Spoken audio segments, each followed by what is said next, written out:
আসসালামু আলাইকুম। আজ 15 জানুয়ারি 2026 বৃহস্পতিবার। শুরু করছি চেঞ্জ টিভি প্রতিদিনের গল্প অনুষ্ঠান। দর্শক, আপনাদের সঙ্গে রয়েছে আমি জহিরুল ইসলাম টুটুল। শুরুতেই সংবাদ শিরোনাম। শেষ মুহূর্তে হাসিনাকে যা বলেছিল পলক। হঠাৎ যা বললেন শহীদ হাদির স্ত্রী, চার্জশিটে আপত্তি হত্যা মামলার বাদী। হ্যাঁ ভোট দিলেই কি সংবিধান থেকে বিসমিল্লাহ বিলুপ্ত হবে? এবার বিস্তারিত। জুলাই গণ অভ্যুত্থানে ছাত্র জনতার দাবি অনুযায়ী পদত্যাগ করতে চেয়েছিলেন বলে জানিয়েছেন জুলাই গণ অভ্যুত্থানে সংঘটিত মানবতা বিরোধী অপরাধের মামলার আসামি সাবেক আইসিটি প্রতিমন্ত্রী জুনায়েদ আহমেদ পলক। বৃহস্পতিবার আন্তর্জাতিক অপরাধ ট্রাইব্যুনাল 1-এ কাঠগড়ায় দাঁড়িয়ে তিনি একথা বলেন। জুনায়েদ পলক ট্রাইব্যুনালকে বলেন, 2024 সালের 2 আগস্ট জুলাই আন্দোলনকারীদের দাবি মেনে আমি পদত্যাগ করতে চেয়েছিলাম। মন্ত্রিসভার বৈঠকে আমি ছাত্রদের পক্ষে কথা বলেছি। এছাড়া আমার পদত্যাগের সিদ্ধান্তটি তৎকালীন প্রধানমন্ত্রী শেখ হাসিনাকে জানিয়েছিলাম। জুলাই অভ্যুত্থানে ইন্টারনেট বন্ধ করে গণহত্যায় উস্কানি সহ মানবতা বিরোধী অপরাধের মামলায় পলক সহ সজীব ওয়াজেদ জয়ের অব্যাহতি চেয়ে আইনজীবীরা শুনানি শেষ করেছেন। এদিন পলকের পক্ষে শুনানি করেন আইনজীবী লিটন আহমেদ ও জয়ের আইনজীবী মঞ্জুর আলম। এই মামলায় অভিযোগ গঠনের বিষয়ে আদেশের জন্য আগামী 21 জানুয়ারি দিন ধার্য করেছেন ট্রাইব্যুনাল 1-এর চেয়ারম্যান বিচারপতি মোহাম্মদ গোলাম মর্তুজা মজুমদারের নেতৃত্বাধীন বিচারিক প্যানেল। শুনানিতে পলকের আইনজীবী বলেন, ইন্টারনেট বন্ধ করার ক্ষমতা সরকার বা স্বরাষ্ট্র মন্ত্রণালয়ের কাজ। এতে আইসিটি প্রতিমন্ত্রী হিসেবে জুনায়েদ আহমেদ পলকের কোনো দায় নেই। সুতরাং আমি তার অব্যাহতি চাই। পলাতক আসামি জয়ের আইনজীবী মঞ্জুর আলম বলেন, জয়ের নির্দেশে পলক ফেসবুকে পোস্ট দিয়ে উস্কানি ও প্ররোচনার অভিযোগ আনা হয়েছে, কিন্তু পোস্টে জয়কে ট্যাগ করেননি পলক। এমনকি জয়ও কথিত পোস্টে লাইক, কমেন্ট কিংবা শেয়ার দেননি। এছাড়া সরকারের অবৈতনিক উপদেষ্টা হিসেবে দায়িত্ব পালন করতেন জয়। তার অধীনে কোনো মন্ত্রণালয় ছিল না। সুতরাং এই মামলায় আনা অভিযোগের সঙ্গে তার কোনো সম্পৃক্ততা নেই। ট্রাইব্যুনালকে মঞ্জুর আলম বলেন, সজীব ওয়াজেদ জয়ের মা শেখ হাসিনা সাবেক প্রধানমন্ত্রী ছিলেন। এজন্য ভবিষ্যতে যে কোনো দায়িত্বে আসতে পারেন তিনি। তাই তাকে এই মামলা থেকে অব্যাহতির আবেদন করছি। শহীদ শরীফ ওসমান হাদির হত্যার বিচার চেয়ে ফেসবুকে পোস্ট দিয়েছেন তার স্ত্রী রাবেয়া ইসলাম শম্পা। ফেসবুক পোস্টে তিনি প্রশ্ন করে লিখেছেন, ওসমান হাদির হত্যার বিচার কি আদৌ হবে? একই সঙ্গে তিনি বিস্ময় প্রকাশ করে লেখেন, ইনকিলাব মঞ্চ কোনো প্রোগ্রামের ডাক কেন দিচ্ছে না? পোস্টে রাবেয়া ইসলাম শম্পা লিখেছেন, প্রথমত বিচার হবে না এই শব্দটাকেই মাথায় আনা যাবে না। বিচার হতেই হবে, সেটা যে কোনো মূল্যে। বিচার আদায় না হলে ওসমান হাদিরা, বিপ্লবী বীরেরা এদেশে আর জন্মাবে না। তিনি লিখেছেন, তবে এত দেরি বা সময় কেন লাগছে? তিনি আরও লিখেছেন, ওসমান হাদি একটা অনুষ্ঠানে তার বক্তব্যে রবীন্দ্রনাথের দুটো লাইন বলেছিলেন, সহজ করে বলতে আমায় কহজে, সহজ কথা যায় না বলা সহজে। তাই যুক্তি তর্ক ব্যাখ্যা কিছুই টানছি না, শুধু এতটুকুই বলা, আপনি বা আপনারাও জানেন কেন সব সহজে হচ্ছে না। জাস্ট মনে রাখবেন, ওসমান হাদি বলে গিয়েছেন, আমাদের লড়াই অনেক দীর্ঘ। মুমিনের জীবন মানেই লড়াই সংগ্রাম, তাই সংগ্রাম চালিয়ে যেতে হবে।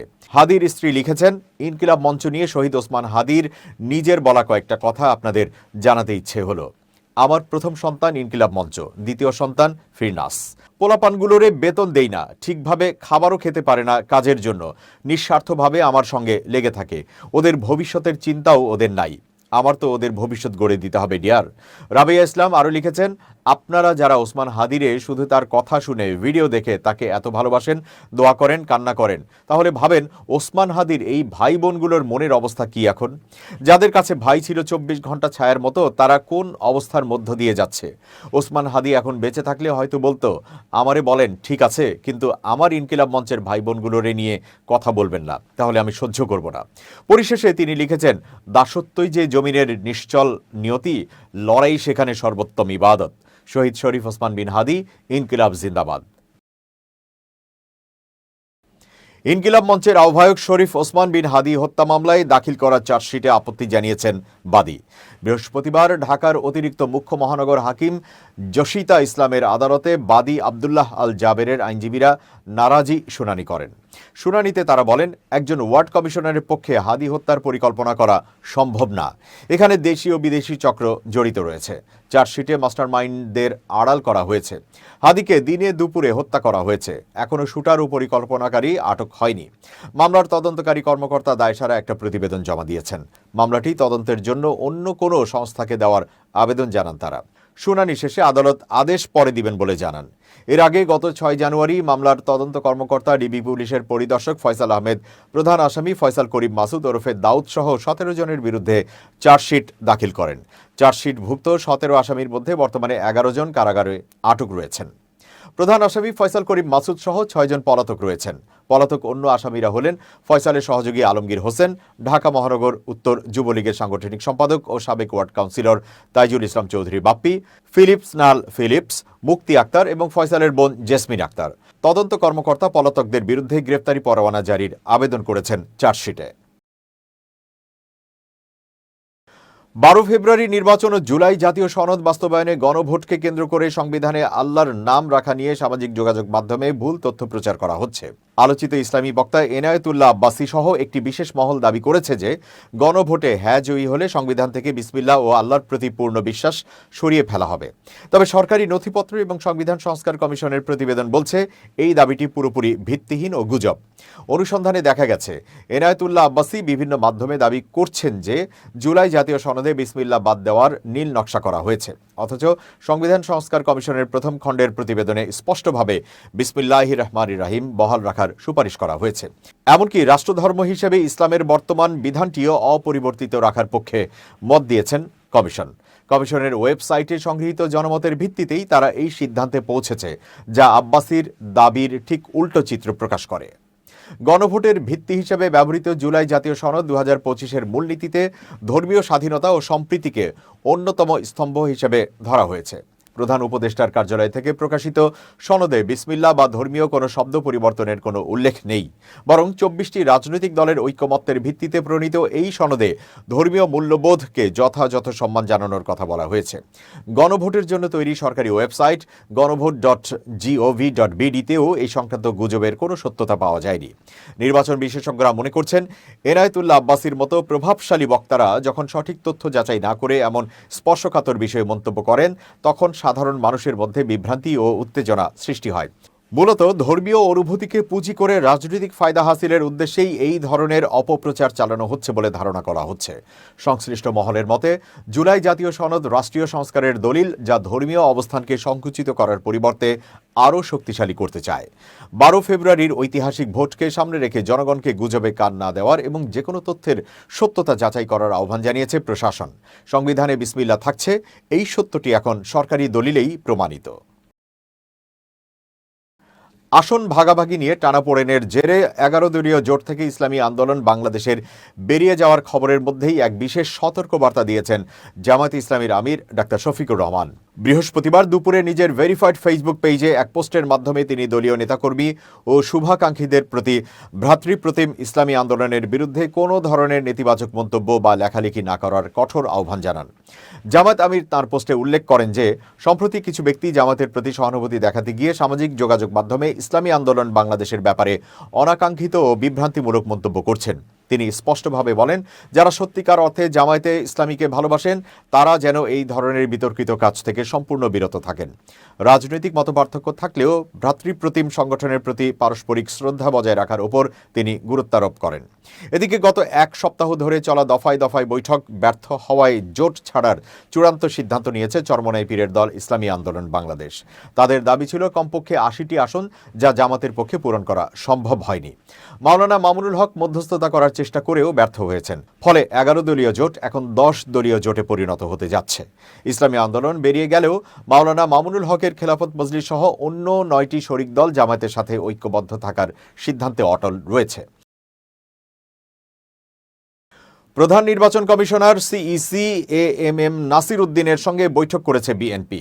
দলটির স্থায়ী কমিটির সদস্য সালাউদ্দিন আহমেদের নেতৃত্বে বৈঠকে অংশ নেন বিএনপির নির্বাচন পরিচালনা কমিটি সদস্য ও দলের চেয়ারম্যানের উপদেষ্টা কাউন্সিলর সদস্য ইসমাইল জবিউল্লাহ। বৃহস্পতিবার দুপুর 1:30টার দিকে রাজধানীর আগারগাঁও নির্বাচন ভবনে এই বৈঠক অনুষ্ঠিত হয়।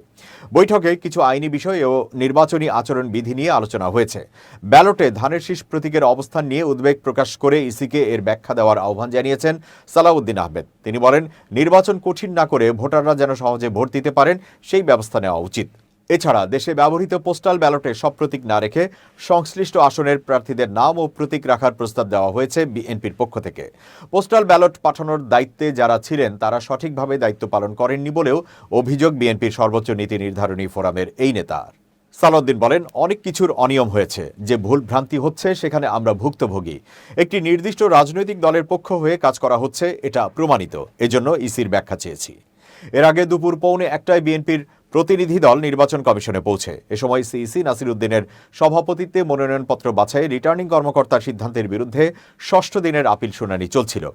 শুনানির বিরতির সময় দুপুর 1:30টায় বিএনপি প্রতিনিধি দলের সঙ্গে সিইসির বৈঠক শুরু হয়।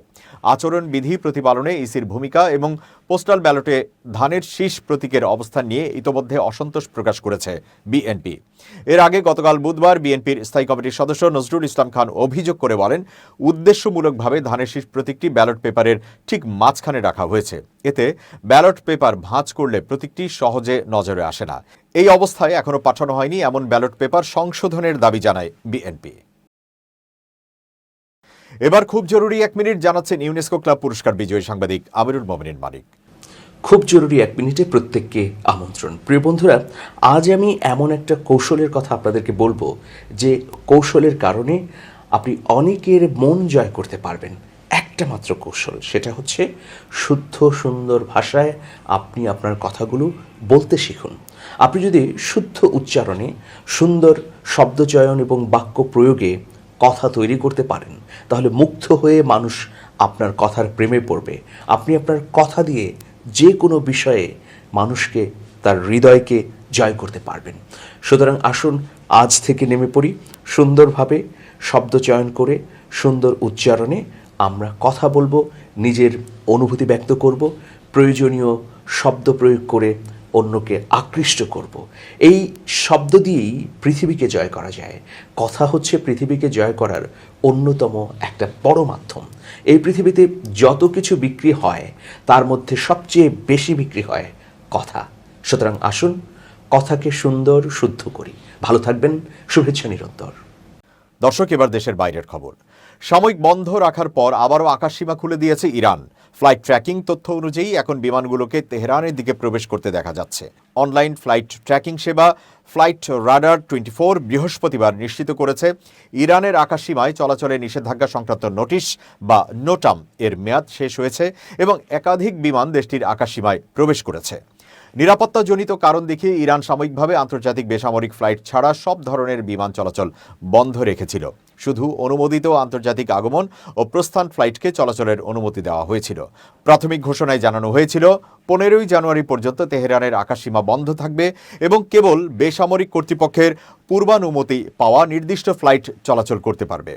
ইরানের অভ্যন্তরীণ ও আঞ্চলিক ক্রমবর্ধমান উত্তেজনার মধ্যেই এই সিদ্ধান্ত আসে। বর্তমানে দেশটিতে সরকার বিরোধী বিক্ষোভ চলছে এবং এ নিয়ে আন্তর্জাতিক মহলে ব্যাপক সমালোচনা সৃষ্টি হয়েছে। এদিকে মার্কিন প্রেসিডেন্ট ডোনাল্ড ট্রাম্প জানিয়েছেন, ইরানে বিক্ষোভকারীদের মৃত্যুদণ্ড কার্যকর করা স্থগিত রাখা হচ্ছে বলে তাকে অবহিত করা হয়েছে।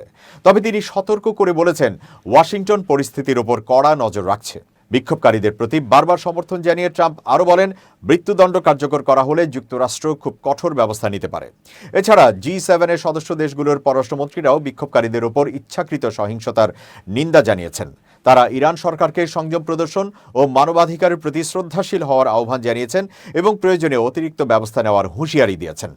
অন্যদিকে ইরানি কর্মকর্তারা এই বিক্ষোভ ও অস্থিরতার পেছনে যুক্তরাষ্ট্র ও ইসরায়েলের মদত রয়েছে বলে অভিযোগ করেছেন। তবে পশ্চিমা দেশগুলো এই অভিযোগ অস্বীকার করেছে। বিক্ষোভ নিয়ে ইরান সরকার এখন পর্যন্ত কোনো সরকারি হতাহতের সংখ্যা প্রকাশ করেনি। তবে মানবাধিকার সংস্থাগুলোর দাবি, ডিসেম্বরের শেষ দিকে বিক্ষোভ শুরু হওয়ার পর থেকে এ পর্যন্ত কয়েক হাজার মানুষ নিহত ও আহত হয়েছেন। শেষ করছি চেঞ্জ টিভির প্রতিদিনের গল্প অনুষ্ঠান। changetv.press বাংলাদেশের ইউটিউব জার্নালিজমের অগ্রদূত। ভিজিট করুন এর ওয়েবসাইট www.changetv.press, youtube.com/changetvpress এবং সাবস্ক্রাইব করুন চ্যানেলটি। নিয়মিত লাইক, কমেন্ট ও শেয়ার করে আপডেট রাখুন নিজেকে। ভালো থাকুন, নিরাপদে থাকুন, শুভেচ্ছা নিরন্তর। changetv.press, এক ফোঁটা হলুদও নেই।